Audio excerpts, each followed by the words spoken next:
Robots Radio. Games, lore, stories, community. Just press play.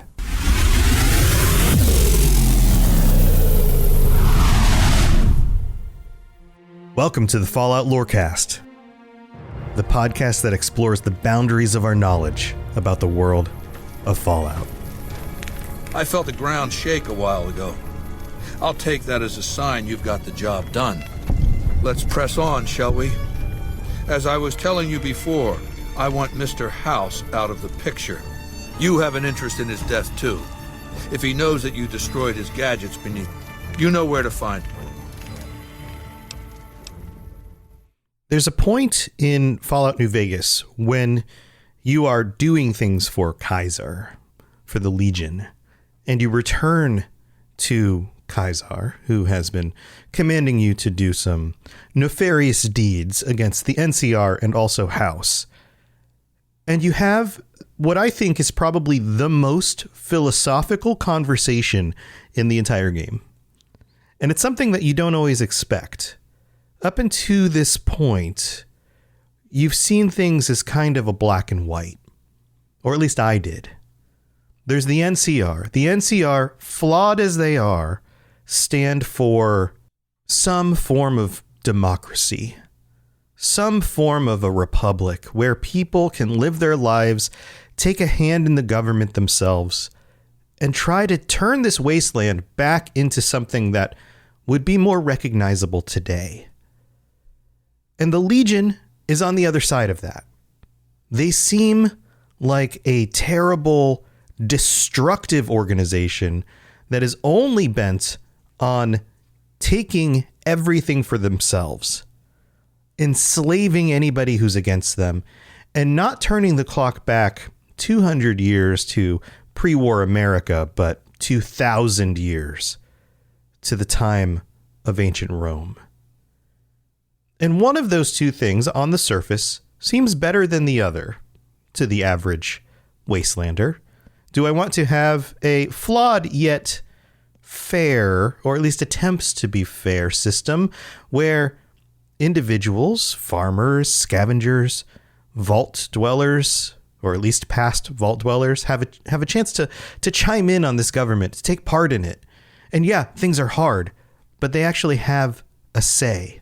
Or do I go on the other side, follow a crazed megalomaniac leader who thinks that he has the only solutions to the world's problems, and give in to living under that domination? Because although it will take away my own autonomy, my own ability to make decisions, my ability to vote, it might create, through doing these terrible things, a better place for me. And that seems to be the situation that you're walking into here. It seems pretty black and white. And to put it simply, this is democracy versus fascism. That's it. That seems to be the case. Until this situation that occurs right when you get back from this quest that you heard previously, and you get to dig a little bit deeper into Kaiser's justification for his actions. And up until this point, you may have realized that maybe there's a little bit more going on, right? This person must have been educated enough, at least read a book or two, to know what the ancient Romans were like, to know how to model his forces around not only their aesthetic, but their military mantra, and to use that to good measure in this post-bombed world. But there's more to him than that. What did you want to know?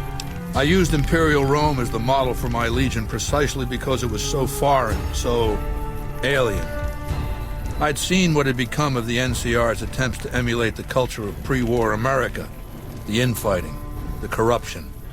Rome was a highly militarized autocracy that effectively integrated the foreign cultures it conquered. It dedicated its citizens to something higher than themselves, to the idea of Rome itself. In Rome, I found a template for a society equal to the challenges of the post-apocalyptic world, a society that could and would survive, a society that could prevent mankind from fracturing and destroying itself in this new world by establishing a new Pax Romana. The justification we get here is not that he modeled his forces around ancient Roman forces because they were effective at conquering. That is not the main focus. What he reveals here, what we discover, is that there's something more sophisticated going on.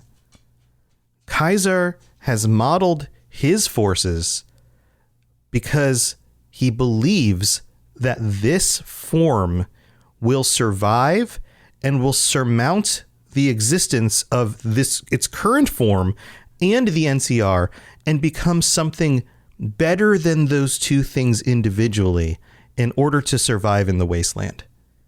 He has some high ideals here, and I think on the surface of it, we often looked past that. We see this as a crazed dictator, and don't get me wrong, there's crazy stuff going on, and there are flaws in this reasoning, and we'll get to that.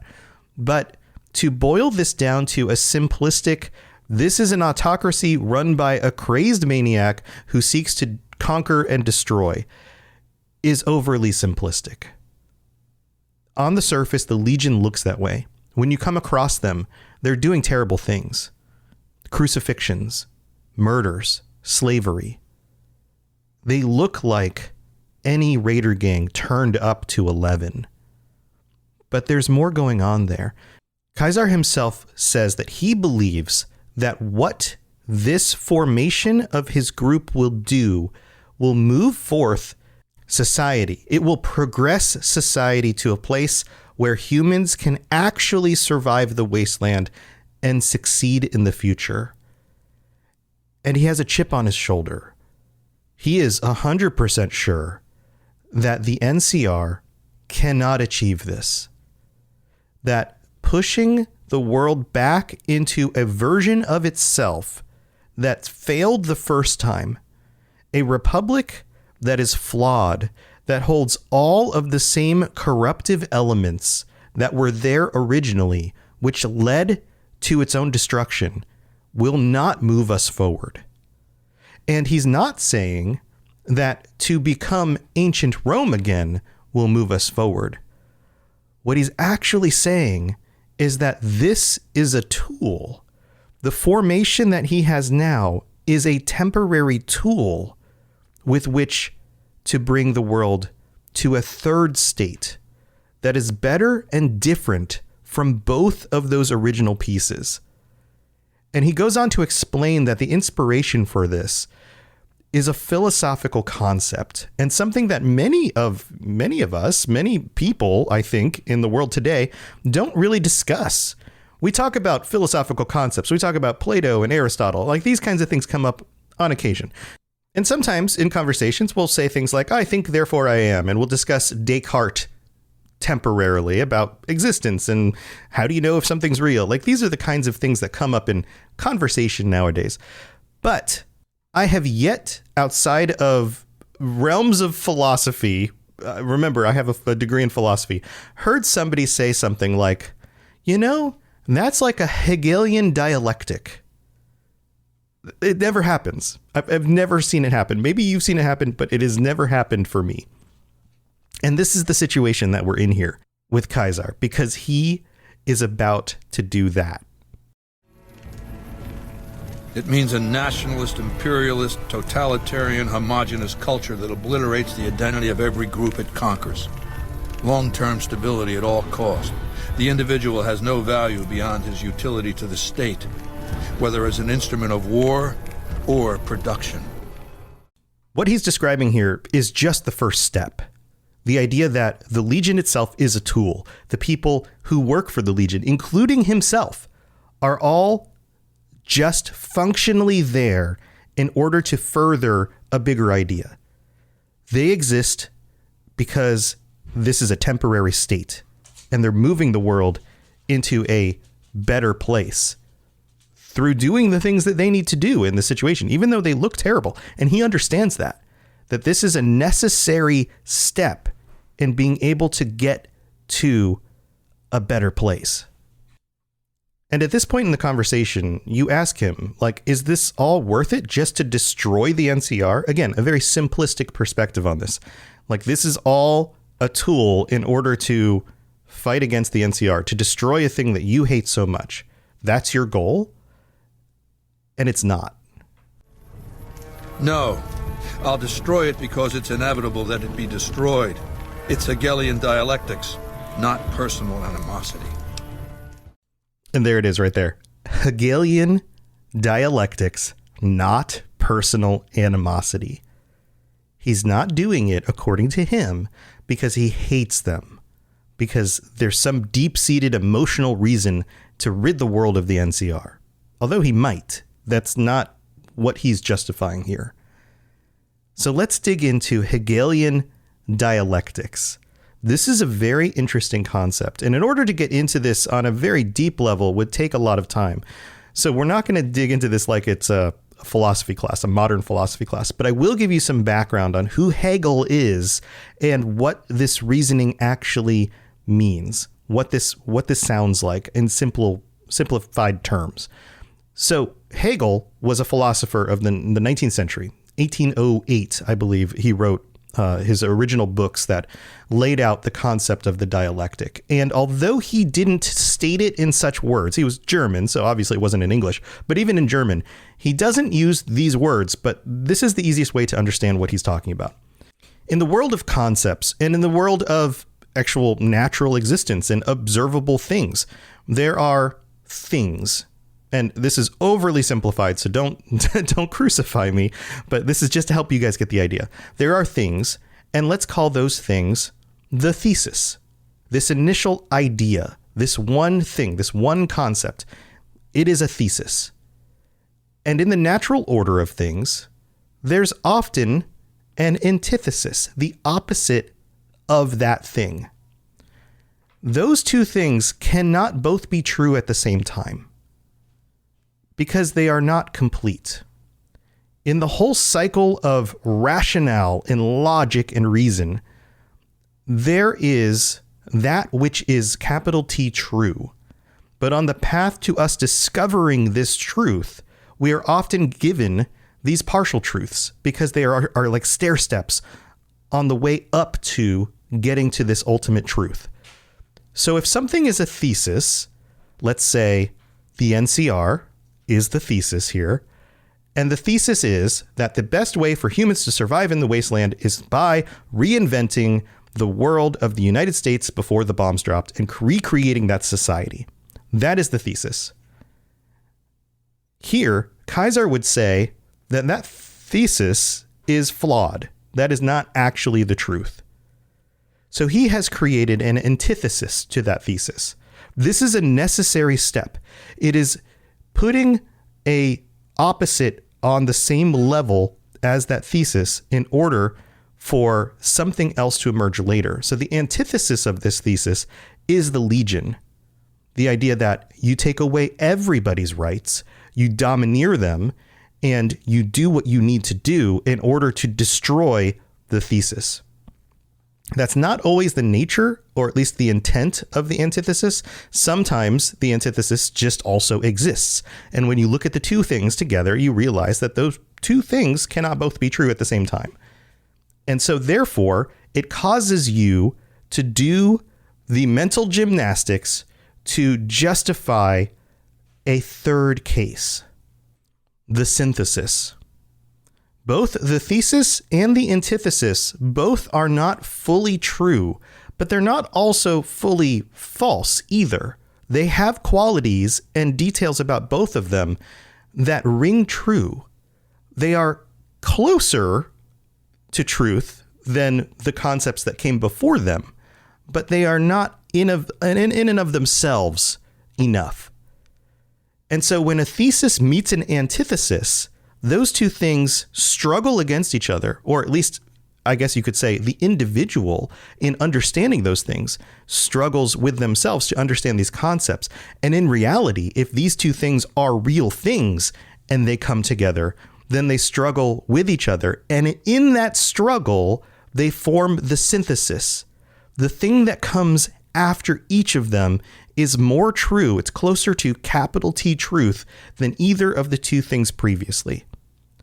And that's what Kaiser is saying here when it comes to the NCR and the Legion, is that the NCR is the thesis, the Legion is the antithesis, and the thing that will come about when those two things either combine or, more likely, destroy each other will be stronger and closer to the truth that the wasteland needs in order to survive.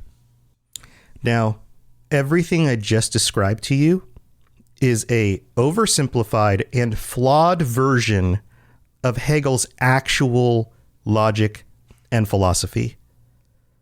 Kaiser was smart enough to read these books, to read about Hegel and the dialectic and this concept, and then get it wrong. Hegel would be rolling over in his grave right now if he knew that we were sharing his ideas and describing them the way I just described them. That is an incomplete concept. And I don't have the time in this episode to go over a more complete understanding because it's more nuanced than that. It's like the thesis, he wouldn't even use the words thesis and antithesis, but the concept itself holds within itself its own contradictions, which force you to move on to a greater, more actual, accurate understanding, closer to paradise. That would be a word that he would use. But in this situation, we have somebody, Kaiser, who is making decisions that are costing the lives of people in the world because he believes that this interpretation of a philosophical concept from 400 years before his time was going to lead them to a more natural, functional, effective society. This is the situation between the Legion and the NCR. This is the justification for all of the terrible things the Legion is doing, for all of the warfare. And this is probably one of the most realistic motivations for a villain that you can find in video games. And it actually matches the kinds of mental gymnastics that we do, we ourselves do, our leaders do, people in the real world do, and have done throughout his history in order to justify terrible things. Because they believe that this kind of concept, and maybe they don't believe this concept, but they believe in a concept that will somehow lead to a better future. And then they justify terrible things. Chew on that for a minute. We're going to be right back. We've got to thank our patrons. We've got some more to talk about.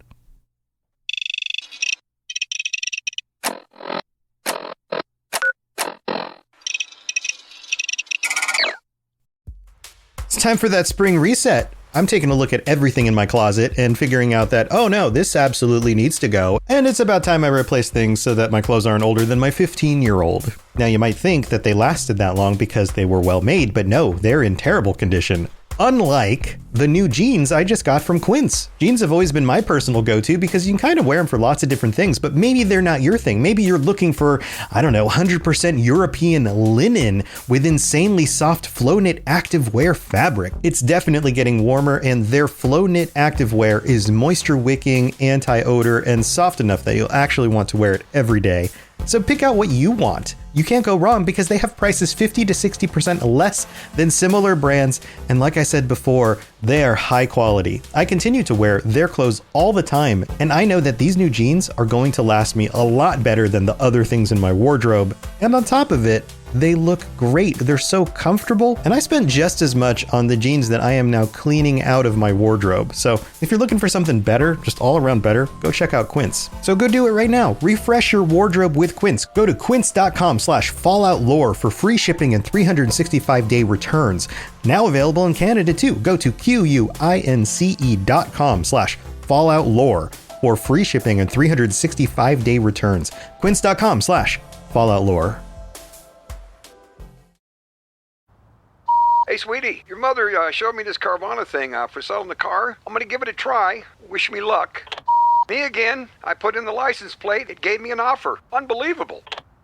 Okay, I accepted the offer. They're picking it up Tuesday from the driveway. I haven't even left my chair. It's done. The car's gone. I'm holding a check. Anyway, Carvana, give it a whirl. Love ya. So good, you'll want to leave a voicemail about it. Sell your car today on Carvana. Pickup fees may apply. Good to see another of General Atomic's finest, still eager to serve. All right, here we are in the middle of the show, and we've got a new patron to welcome. Mark C., welcome aboard. Thank you for your support. You signed up at a tier 4, which means that you get to join us at the end of this month, which would be awesome. We'd love to have you join us for the patron chat episode. So we also have to shout out all 57 of you. Just holy moly. Thank you so much for the support. You guys know that this is my career now, and your support means the world to me. I can keep creating content because you guys support it, and I appreciate that more than I can ever express. We also have to shout out our Sentry Bot, Dylan R. Sentry Bot, tier 5 patron, gets shout out every single week. Thank you so much, Dylan. And we've got some new reviews to read out. First, we have this one from Sean Newboy, I believe is the way that is pronounced. It's all one word. In the United States, he writes, wonderful Fallout content, 5 stars. I finally finished all 212 episodes and will definitely continue listening. The quality is always high and the information is top notch. Keep up the great work. Short and sweet. Sean, thank you so much for that. We also have one from Germany from Chris Graf Notware. I don't know if I pronounced that correct either, but thank you for taking the time to leave this. Chris writes, got the radioactive itch at work. Here is your solution. 5 stars. I love the Fallout universe, and 3 days ago, I found this podcast. I binged it so hard at work that I am now at the end of 2019. Smiley face. I'm one of the lucky dudes that got the privilege of being a fan of the series from the good old Fallout 1 days. As such, I know the lore pretty well, but the host Tom is such a wholesome storyteller that I love to listen to it all over again. 5 stars are not enough for the good time that Tom gives me by listening to this podcast. Thank you for the podcast and your work in general. And sorry for my bad grammar. No, your grammar's great. In English, I'm a German dude, so it's my beeping autocorrect. No worries, dude. I totally appreciate it. Thank you so much for taking the time to do that. This stuff, it's invaluable. The leaving ratings and reviews helps other people realize that this is a show, this is what they're looking for, all of that stuff. So please keep doing that. Apple Podcasts, leaving ratings on Spotify. If you leave a review, I will read it out on a future episode of the show. You don't even have to worry about or do you actually listen on that platform? As long as you can log in, you can leave a review, and that would be amazing. Also, before we head back into the episode, I just wanted to shout out everybody who showed up and contributed this week on Monday all day long during Labor Day to our big charity stream across the network. We had something like 13 different hosts from across the Robots Radio network showed up. We streamed for over 13 hours all day long. And we raised money for St. Jude for children, and it's Cancer Awareness Week. So cancer for children, we're combating that. The goal was $500, and I'm so excited to say that we blew past that about halfway through the stream. We got up to $712.50 last time I looked. And the link is still up. If you would like to contribute, you'd like to throw some money in there. Our new goal is $750. We're very close. If you click in the show notes, there's a link down there, and you'll be able to contribute for the next week or two. I'm just going to let it run for a while. So thank you to everyone who came by. It was super fun. We had all sorts of fun stuff going on. All of that was at twitch.tv/robotsradio, where I've been streaming more often in order to chat with you guys and just hang out. So come hang out with me. I'd love to see you. All right, let's move on with the rest of the show. Hello there, old chap. If you have any questions about Nuka World, I'd be delighted to answer them. All right, so you've heard my explanation of the Hegelian Dialectic and Kaiser's reasoning, but let's hear the way he would have put it. How do I put this basically enough? It's a philosophical theory, the kind you might encounter if you took time to read some books. The fundamental premise is to envision history as a sequence of dialectical conflicts. Each dialectic begins with a proposition, a thesis, which inherently contains or creates its opposite, an antithesis. Thesis and antithesis. The conflict is inevitable, but the resolution of the conflict yields something new, a synthesis, eliminating the flaws in each, leaving behind common elements and ideas. The bombs wiped the slate clean. Human civilization descended to a level of ignorance that effectively set our cultural progress back to zero. The NCR has all the problems of the ancient Roman Republic: extreme bureaucracy, corruption, extensive senatorial infighting. Just as with the ancient Republic, it is natural that a military force should conquer and transform the NCR into a military dictatorship. So notice right here, this is another really interesting point in the explanation. He is saying that the NCR is like the Roman Republic, the version of Rome that we get earlier in the Roman history, before it's transformed into an empire, before and during the time of Julius Caesar. Julius Caesar was one of, he wasn't the catalyst, but he was the most benefiting. he was the last straw on the camel's back, I guess you can say, of those who would transform the Republic into an empire. And that makes sense. Caesar's name is Caesar because he sees himself as the new Julius Caesar. He sees himself as the one who will bring empire to Rome. Now, there's something that definitely stands out here to me, and that's that Imperial Rome wasn't necessarily better for everyone than Republic Rome. And what happens after the time of Imperial Rome is not a synthesis of those two things that moves on to a better world afterwards. In fact, it's collapse. What we get at the end of the Roman Empire is collapse.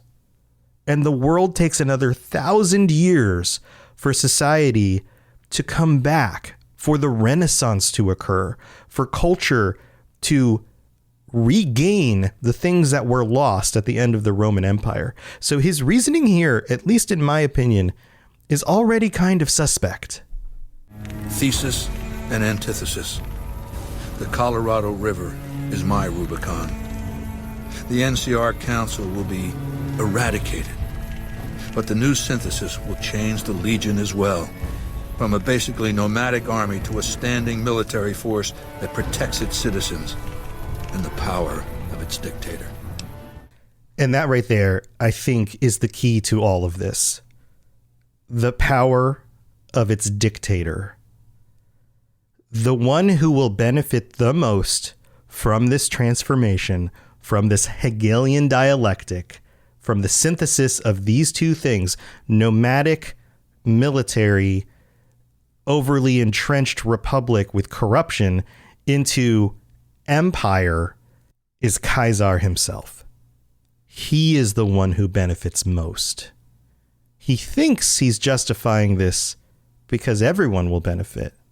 But if that were the case, then wouldn't you then use that power to create something more balanced that doesn't have a single individual at the top of the power structure? And sure, our systems are flawed. We have yet to find a perfect democracy. But that doesn't mean that you stop looking. Any group that has a figurehead with ultimate power is going to be corrupted at some point. It doesn't matter who is in the lead, who is in charge of that structure. You could create a structure with all the best intents in the world and put the nicest, kindest, most caring person in charge of the thing. You could build it around ideals of giving and sacrifice for others and taking care of everyone else for the benefit of the whole.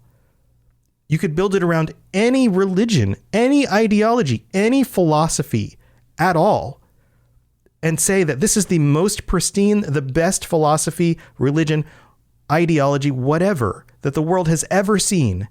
And if you take all of that power and you put it in the hands of one person or an elite group, that power will corrupt that person or group or the future leaders who take that role.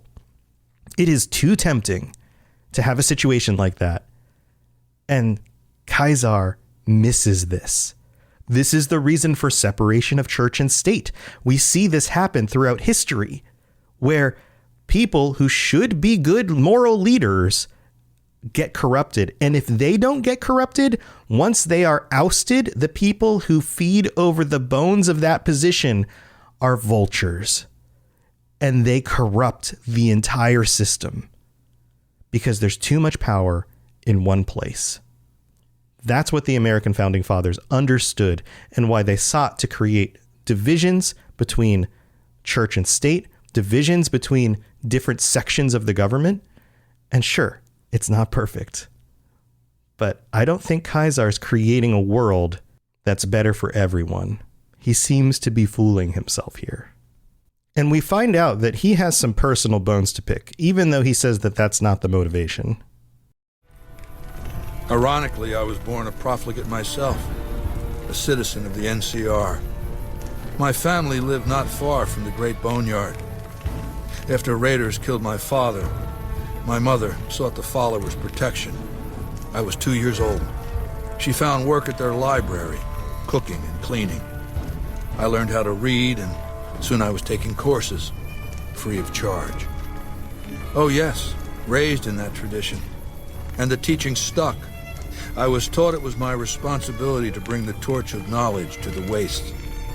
I may have taken the torch part more literally than they intended.